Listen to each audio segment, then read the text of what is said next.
What is up, guys? Jeremy here with school.com/financial coaching. Now, if you're wondering, who is Jeremy? I think Jeremy kind of reminds me of some, he kind of looks like somebody. Just think Leonardo DiCaprio meets Zach Bryan. All right? I'm going to just let that sit. Let me know. Okay, if those two men had a baby, tell me I couldn't be like the stepson, I wouldn't be the baby, okay? But tell me that I couldn't be a stepchild. All right, moving on from that. So, you guys know, or maybe you don't know, I'm a big believer in passion first as it relates to cultivating income. One sec. You got it. What's up, Shayna? What's that? Got some cash for you. Alrighty. Thank you.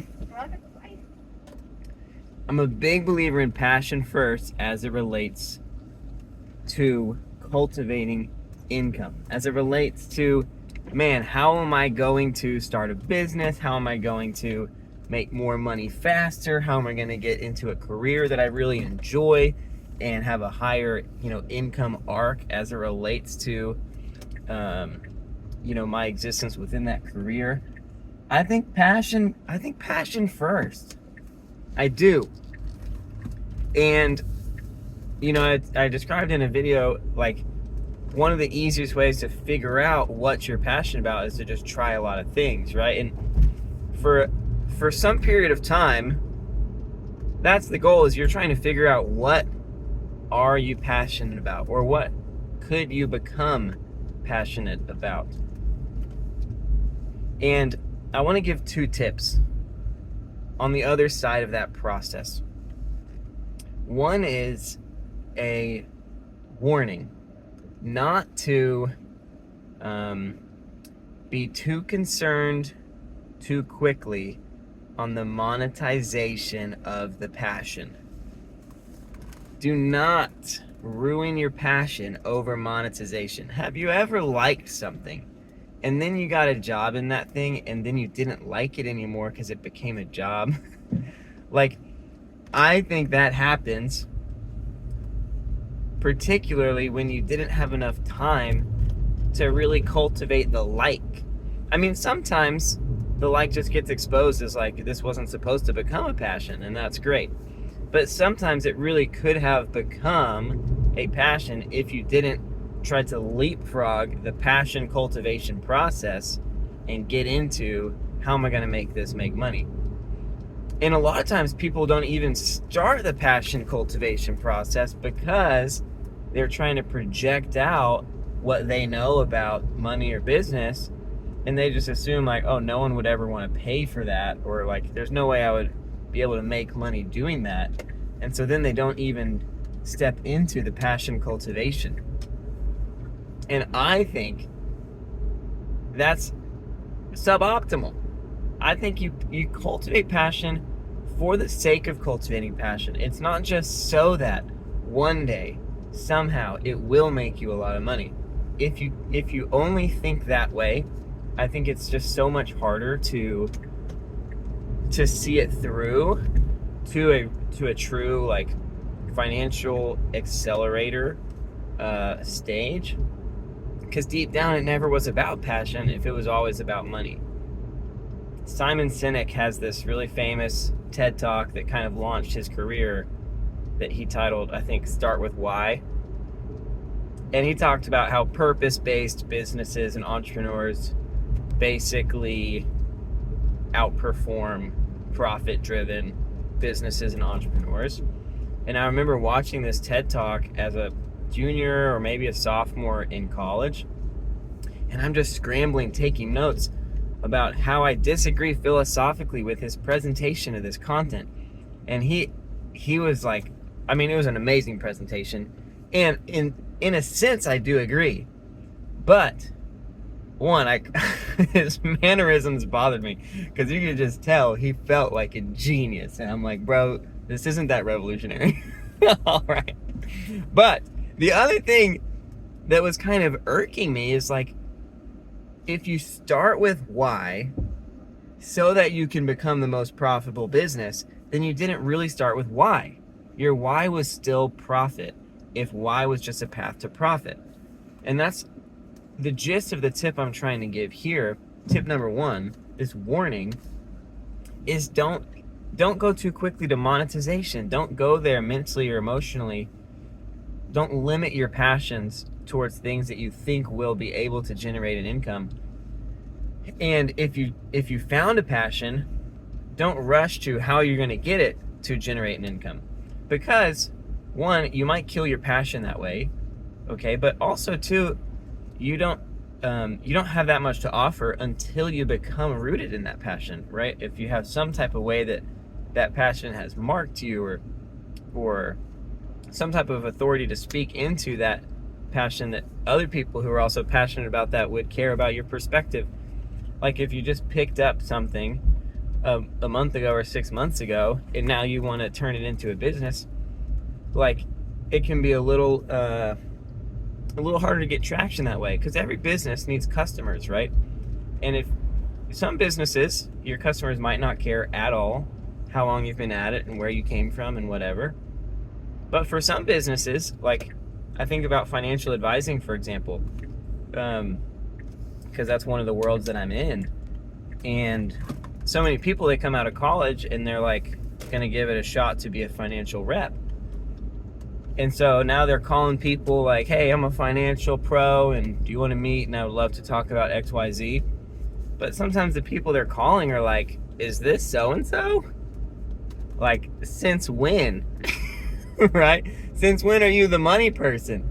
Because maybe your reputation isn't that great. Maybe you don't come necessarily from money, which might affect the way people perceive you at first.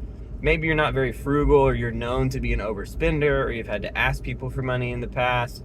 Whatever it may be, people have these impressions of you, right? And if you so quickly go from, oh, I'm really passionate about helping empower people financially, and now I'm going to turn it into a career, you don't allow that passion to like mature in you. And so that affects the likelihood that you succeed, and the likelihood that you retain that passion, and it also affects the way that other people potentially perceive you, which could then, shoot yourself in the foot for the next passion that you're trying to cultivate. Passion's not just about the eventual income. Passion is for passion. That's the tip I'm trying to give. The other tip that I want to give is that your passions will almost definitely change. At least one of them. I mean, maybe you're one of those awesome people that only has one passion. I have unmedicated ADHD, and I could not imagine a life where I stuck to one passion for my whole life. At any point in my life, I couldn't stick to one. Like, I need at least 2 or 5.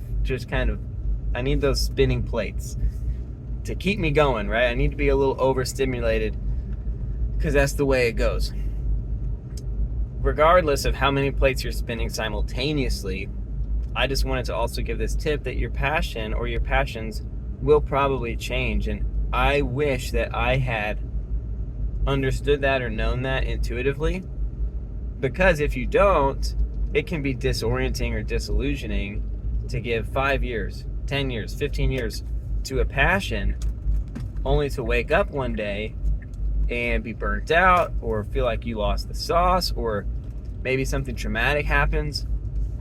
Like, let's say you were passionate about skydiving, and then you just had a horrible accident, and you're like, I can't do this anymore. Usually passions don't change in that dramatic of a scenario. Some people could break their legs and they still want to keep skydiving, right? But other people would be like, that's not it for me. But it doesn't mean it's horrible to skydive. It's great for other people, but I need to move on. For most people, though, it's not going to be a traumatic event.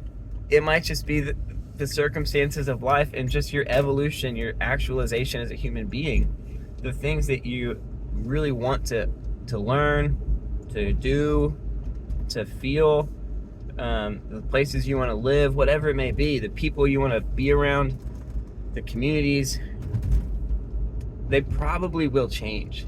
And the reason I'm saying that is, one, to hopefully help you not feel so disillusioned, or maybe if that ever happens to you in life later down the road, you remember me and you're like, hey, I, let me give Jeremy a call because he might be able to help me, you know? But it's also, again, to give you permission to start going deep into a passion. Because sometimes, again, with passions, we project out. And maybe, okay, this passion that you think you might be able to cultivate, you see an easy path for it to turn into great income, but maybe you're like, but do I really want to do this for the rest of my life? Right? Same with careers, right? Do I want to do this for the rest of my life? And that can limit the passion creation process. When you are stifling your creativity, you're stifling your engagement with a passion because you don't even know if, or you don't necessarily foresee that you will want to continue it indefinitely. But you don't have to continue it indefinitely. Like, the passion created for passion's sake is the process. It is what you're going for. And it's okay if it changes. And by the way, you have no clue if you're going to want to do it 30 years from now, because the experience of that is so different. I mean, it's so different. Like, think about like Tony Robbins.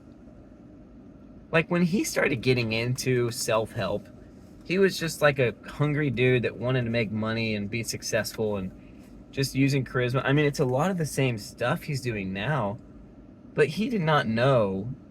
Like, what am I trying to say? I'm trying to say the experience of doing what he does now is so much more specific, more refined, bigger picture than what he started out doing. So the passions that drove him in the beginning, some of them are still underlying motivators, I'm sure, but no doubt there have been new ventures, new places of passion that he's had to lean into in this later stage of his career or whatever. I'm not even trying to like shill for Tony Robbins, okay? I'm just trying to say, like, where you start isn't where you finish. In a general, like, deep passion of like, I just want to be a good person, okay, yeah, sure, great. Like, that can probably carry you through the rest of your life. But, or I just want to help people, okay, cool. But I'm talking like, actually, what are you thinking about on a day-to-day basis, hour-to-hour basis? What's the vision statement? What's the mission statement? What's driving you? What are the ways that you are cultivating passion, applying, like, what does it look like to apply those passions? That's what I'm saying. Like, that, what does it look like, is probably going to change. Probably a couple times, maybe many,